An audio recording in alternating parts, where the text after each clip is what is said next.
Assalamualaikum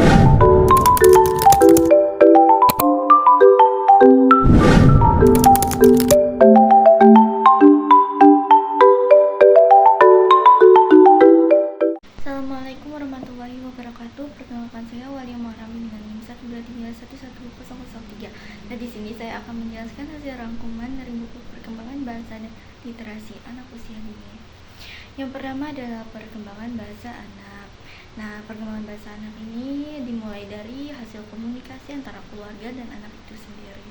Ada beberapa faktor nih. Yang pertama faktor eksternal, yaitu faktor dari luar seperti faktor lingkungan dan faktor sekolah anak.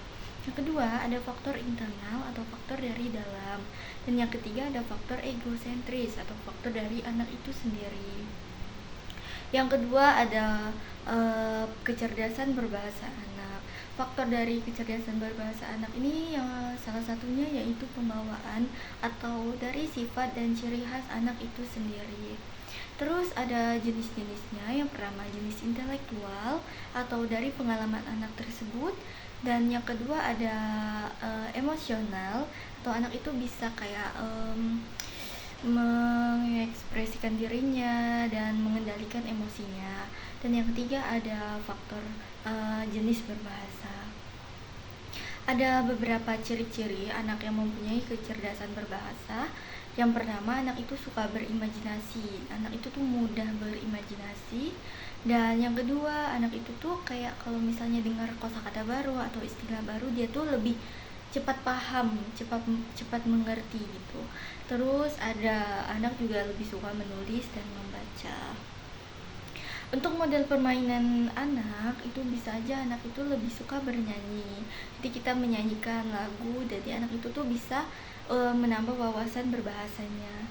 Dan bisa juga dengan bercerita. Anak itu bercerita atau kita yang bercerita, kayak bercerita dongeng segala macam. Terus membaca, kita bisa menyuruh anak membaca, misal membaca A, I, U atau O. Terus menulis kayak mungkin menulis buku cerita yang sedikit demi sedikit gitu.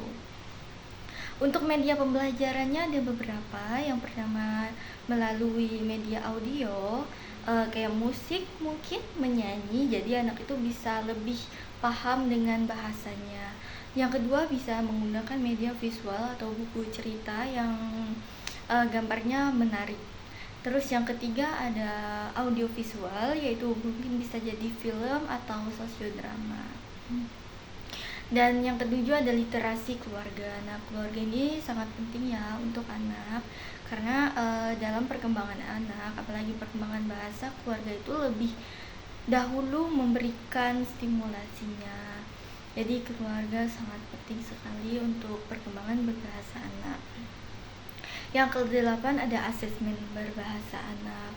Untuk asesmen berbahasa anak itu sangat penting karena kita harus melakukan evaluasi. Jadi kita harus memilah anak yang udah mulai bisa berbahasa ini itu, atau anak itu lebih agak lumayan sulit mengucapkan beberapa kata. Jadi kita evaluasi untuk penilaian mungkin di akhir semester gitu. Adapun kalau misalnya tujuan untuk evaluasi itu ya seperti itu, biar kita dapat bisa memberikan stimulasi untuk anak yang mungkin lebih agak lambat berbahasa dan literasinya